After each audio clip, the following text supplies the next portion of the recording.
Hey guys, Krista here from Davey and Krista, where we help creative business owners build brands in book.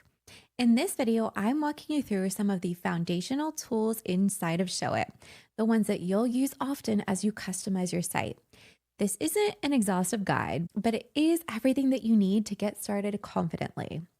So let's take a look inside the Showit Builder. Once you've logged into Showit and added either a purchased or a free template, here's what you'll see inside. We'll see the desktop view of our site. We'll see the mobile view of our site. We'll see all of the different pages that our template includes. And this St. Ives one is a big one. So there are a lot of pages in here.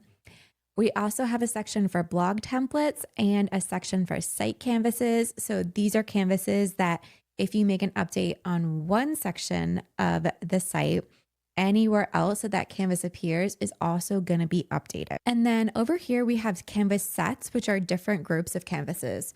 So think like your different canvases that you have that make up the header, the ones that are in the footer. And then these canvas sets allow you to apply them to several pages all at once at the same time. So it can save quite a bit of time. Let's break these down a little bit more. Within the pages area, these are going to be your core website pages. So think like home, about, services, contact, etc. And there are a few different things that we can do with our pages. We can click this little like three dots to rename them. So if I click on this, I can rename this guy. We could make it about if we wanted this to be the about page. We can also copy them over to the blog templates. So if you're going to make your whole site based on WordPress, that's something that we do. We can also duplicate pages as many times as we need. So that can be a huge time saver. We can set any of these pages at any time to be the home page. So if somebody puts in the main URL of your site, that is what they would see. We can copy them over to the blog. We can unpublish them. So instead of deleting a page, if you don't need it now or you don't need it at the moment, we can click on that unpublish, or we could also delete them. Then we also have another set of pages down here in the blog templates area. And these don't hold your blog content. Instead, they style your blog posts. There are some sections of these templates that might be more static content that you'll update it here and Showit. So looking at this particular template, for example, this guy up here is a static piece of content, which means that we would update this in Showit. But then these sections down here, this is where your actual blog post would get pulled in. So when you're ready to blog, you'll log into WordPress and you'll get those login details from Showit at the time that you launch. And then you'll load those posts into WordPress and they'll all pull into your site and they'll take the formatting that we see here in these blog templates. So we have some for the blog, we have some for the different categories. And then this particular template also has some WooCommerce functionality in there. And so that's what these shop pages are down here. Over here in the site canvases section, we are going to have reusable sections. So headers, footers, the mobile navigation. And when you edit a site canvas in one place, it picks up the edits everywhere it appears.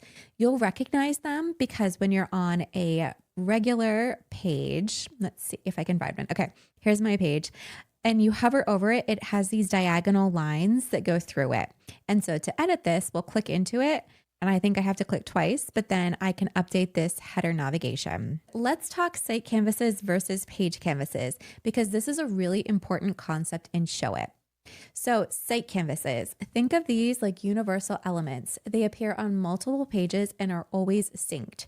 Examples would be your header with all of your navigation and your logo, or your footer with contact links and social icons, or your mobile navigation. I also use them for things like announcement bars or sales or different elements that I want to appear on multiple pages, and I don't want to have to remember to update them on every single page. Site canvases are awesome because if you make one change, like updating your navigation links, it updates across all of the other pages that canvas appears on, which is going to help your design stay consistent site-wide. You can edit site canvases by clicking on them on a page and then clicking into them, or by coming over to the site canvases section of your design. Now let's talk about page canvases. So page canvases are specific to the page that you're working on.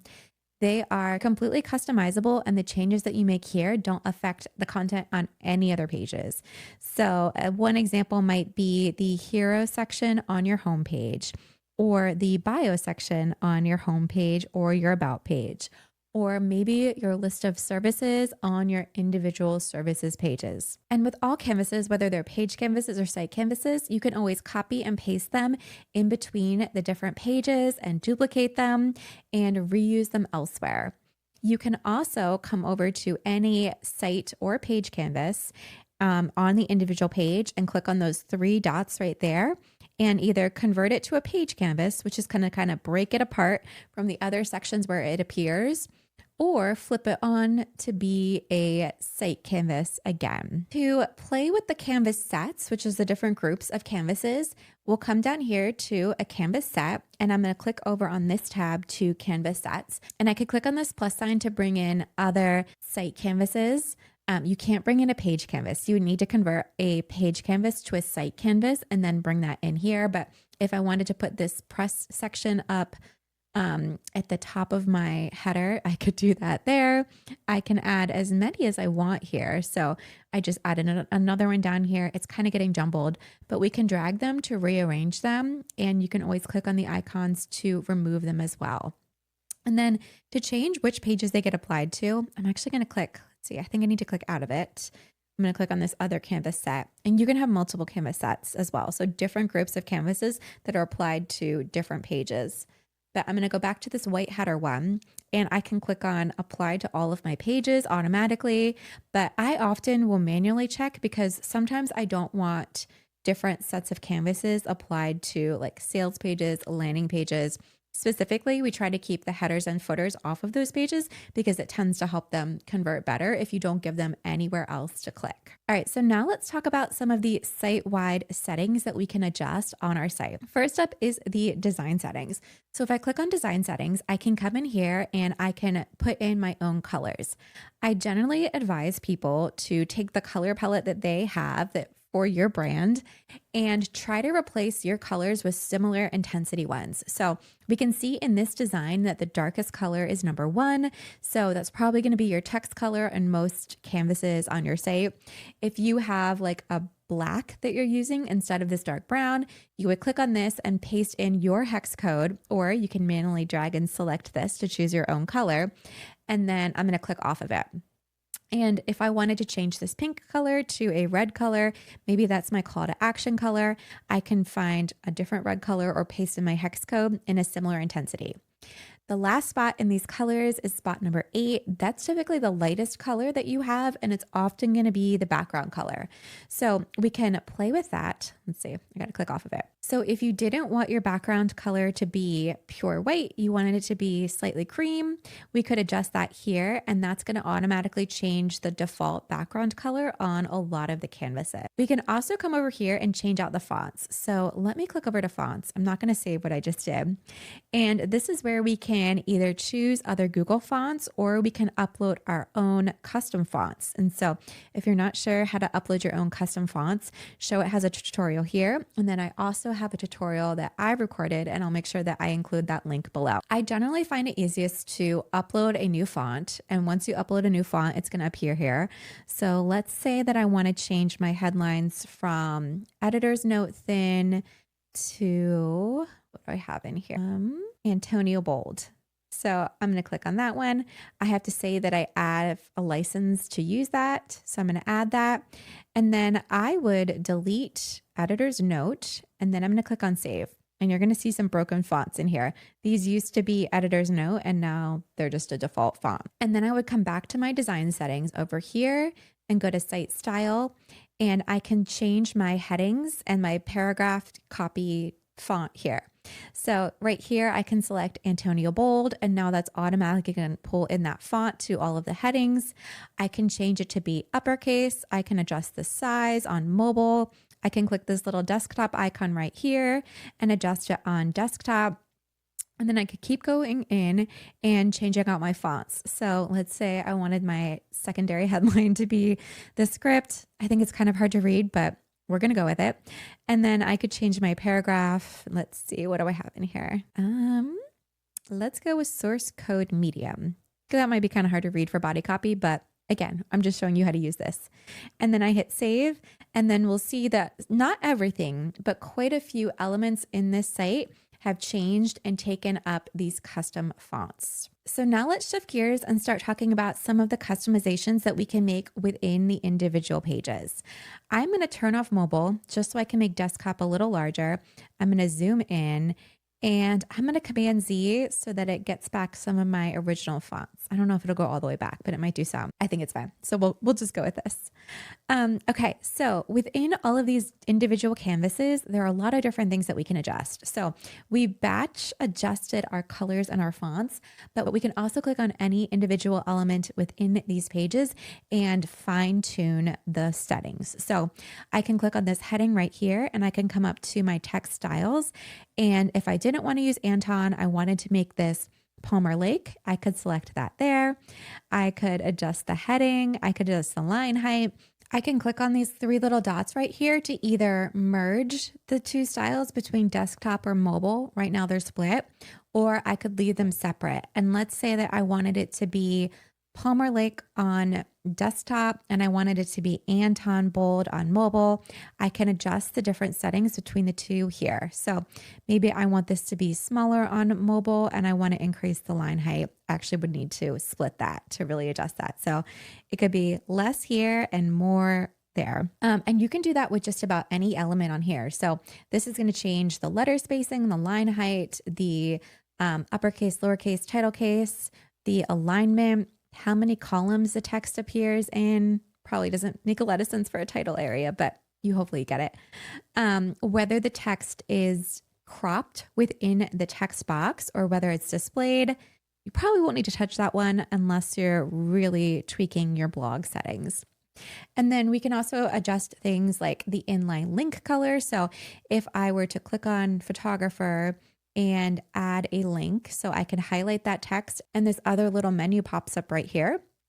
I can make it bold, I can make it italic, I can give it a strike through, I can add bullets or numbers, I can also make it a link. So we could send this to a page on our site. So I could send it to the home page, or I could send it to a different canvas on the site. So we could send this to a different canvas on this page. So it could jump down to the intro section. We could send it to the top of the page. We could make it a social share link and you can select which platform it gets shared to. You can add in a URL offsite. And if you do this, make sure that you add the https://. You can send it, make it an email button, a text button, and a phone call button. Probably wouldn't work on a computer, but it will work on a mobile phone. So lots of different settings. And then these guys down here, they control what color that inline link appears. I don't think I actually ended up adding this as a link here. We'll just make it go to the home page. But there you go. Now you can see that it took that color. It didn't pull in the color for the strike through, but I don't know how often you're going to be doing links with a strike through. So there we go. Now it's gone. And let's see what else. So if we keep going down here, we can change what text tag this is. So H1, H2, H3, navigation, P tag. Most of the elements on your site will probably be P tags. The nav tags are going to be used in the navigation. So these guys up here at the top. The H1 will be used as like the main point per page, and you only want to have one per page. And then you use the H2s and the H3s for other titles on the page. We can also change the size and the positioning. So we can center this to the canvas horizontally as well as vertically. So now this is vertically in the middle of the page. But this gallery right here has this edge locking on for both edges, and that's going to make it span the entire width of the page, regardless of how big someone's browser window is. We can also click on any element and add a click action. So that's the same kind of link. And this is going to link the entire element instead of just an individual word like I just showed you. So this type of link right here is good for inline links if you just need a text link within a paragraph. But then if we're going to link a button, I would probably drag and select this whole element, then click on click actions and configure link, and then do the link that way. It's going to make the whole thing work universally. We can also play with the animations. So whether something slowly fades in or slides in, there are a lot of different things that you can play with there. We can add hovers to some elements, not all of them, but some of them are going to work with hovers. So if we wanted this whole thing to change colors to red when somebody hovers over it, that's how we would set that up. We can add different effects. So it's going to make more sense with a photo. So let me show you. If I click on a photo, I can make it clipped within a circle. To make it not an oval and to make it actually a circle, I would need to make it the same height and width, but it's nice that it can do this without you having to go into a tool like Photoshop or Canva and cropping it. Okay, let me go back to this guy. So that's effects. We could also add drop shadows. There's my drop shadow. We can make it we can lower the opacity of something or increase the opacity of something. And then we can also add some class selectors if you are the kind of person who likes to get custom CSS in there. Most people will probably never need to touch that. I think I've yet to touch that. Okay. Within all of our canvases, there are also different settings that we can adjust for the canvas itself. So I'm going to click on this canvas because I have broken this one a little bit less than some of the others. So in the canvas, I can change the stacking order. So that's going to make it go either above other canvases or below. I don't use that one very often unless I'm doing things where different elements scroll above or I need the mobile menu to pop up on top of all the other canvases. So the thing you want to keep in mind is that the higher the stacking order, the higher it's going to appear in the front. You can also play with the canvas type. So whether it's a normal canvas, whether it fills the whole window, or whether it is the kind of canvas that grows as content is added. I typically only use those for galleries and for the blog. We can also change the initial height. So we could change the height here. We could also drag and select the height here to change the height. We can change whether it is sticky. So that means that as you scroll down, does it stick and stay at the top of the screen? I use that for navigation sometimes and for different promotions. Like if I have a note that I want to always appear, we can change whether something scrolls underneath of it and whether it's hidden to start. So if you want to have a canvas that is hidden until somebody clicks something, you would set that up. We can also play with the background. So whether it is an image background, and I can select very random image that I just had right there. Make it a different image so that it's actually easier to see. Okay, so here's my other image. I can play with what the size, whether it fills the space or whether it's contained. I'm going to select fill. You can change where it falls within the frame. So I'm going to click middle center for now. And then you can set it to be a normal kind of image that scrolls with a page. You can set it to be parallax. So let me come here and show you a parallax. Parallax is that look where it kind of sticks to the back of the page, and I've really broken this site, so it's kind of hard to see, but as you scroll, you can kind of see that there. And so let's see, with parallax, when we scroll, it's going to kind of stay in the background and it's going to look like all of the elements scroll above it. Or we could set it to be fixed, which means it's stuck there and it doesn't move at all. So it's just a different look.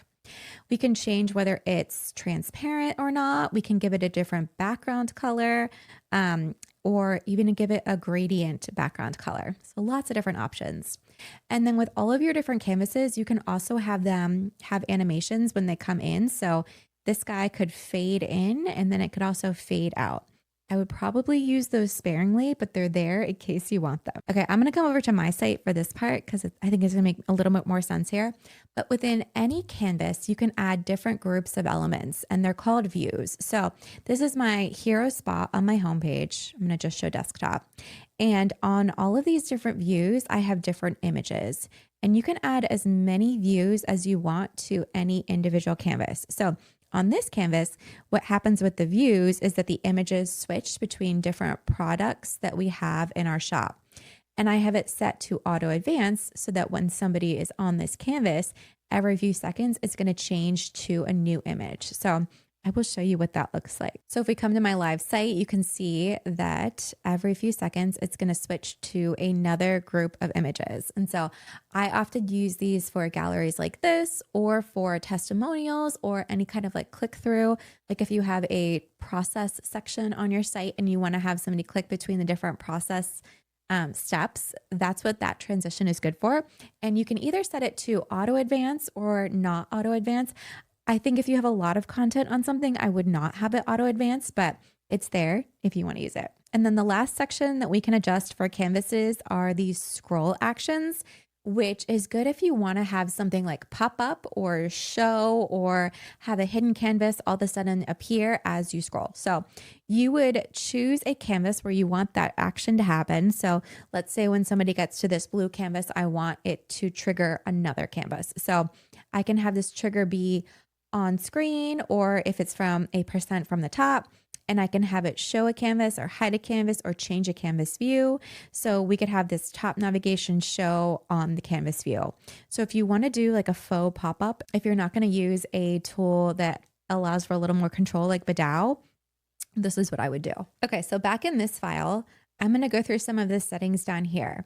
This is an area where you can turn on the mobile overlay. Let's see right there. And that'll kind of show you what gets cropped within a mobile device. I like that is an option because I've seen people, and I've done this myself. I've tried to design a lot of content within a mobile canvas, and maybe I didn't realize that you wouldn't actually be able to see the content that is below. So it's helpful to see that. They also allow for you to add column guidelines. So if you want to work within a specific grid, that option is there. And you can also add center lines so that it's easier for you to figure out exactly where the center is vertically and horizontally within your elements. I'm going to turn a few of these off so that it's not crazy to see. And then this is either going to zoom in or out on our screen. This goes back a setting. So it's the undo button. And then this is the redo button. And then down here is where you can add different elements to any canvas. So I can come over here and I can click on this to add a title. We could also add elements by copying and pasting. To be honest, that's probably what I do 90% of the time rather than adding them down here because I think it's faster. But if you are starting on a blank canvas or you just want to add something, these are options here. So we can add a title, we can add our subheading, we can add our heading. They're all stacked, so they would all need to be formatted. And then we can also add space for a paragraph. And then right here is where we can add different shapes. So I can add a rectangle. If I wanted this to become a circle, I could click on that. We can add an oval. So that's another way to do a circle. We can add a line. I'm going to delete them as I go. So there's my straight line, and we can change the line thickness, change the colors up here. And a lot of these different elements that I already went through can control how that line looks. We can add an icon. So here's my little happy face icon. I'm going to make it red so it's easy to see. And then if we come down here, if I click on it, then I can change which icon it is. So Showit has a ton of different icons already built in. I could make this the Instagram icon, the Twitter or the TikTok icon, the Snapchat icon. And then they also have a link right here if you want to add your own custom icons. Let's see, what else we have? We have a space to add embed code. So I most often use this if I'm embedding a contact form from something like Honeybook, Dubsado, etc. But if you have any bit of code, you can add that in here. We can add a video and put in the ID either from Vimeo or YouTube. And then we can set it to autoplay or show the controls, whether it starts at a certain time or ends at a certain time, whether it loops or not, whether the title shows. So lots of different settings that we have access to in here. We can also add different galleries. So let me go to a gallery page because I think that'll make more sense. But if I add a gallery, we'll have a whole new set of settings. So I can come over here to gallery images and manage images. And if I wanted to delete all of these images, I can just trash them and I can drag and select, and I'm holding my command button to add all of these over here with that blue arrow. I can individually rearrange them and then hit save, and then they're all going to come in here. And we also have more controls down here. So we can change whether this is a sliding gallery or a tiled gallery. So that's going to look more like a Pinterest gallery, or just a simple one image at a time gallery.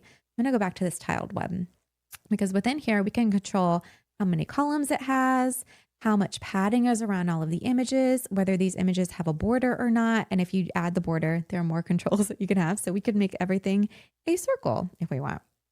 We can change whether there is a background color when somebody clicks on the image. So let me just show you that. I'm going to click on this and you can see that it's like a light tan color and these controls are white. If we wanted that to be a little bit easier to see, we could change this background color to be blue. We could change whether it's transparent or not, and then we could change our control colors to be black. So if we come over here to preview, it's going to look different.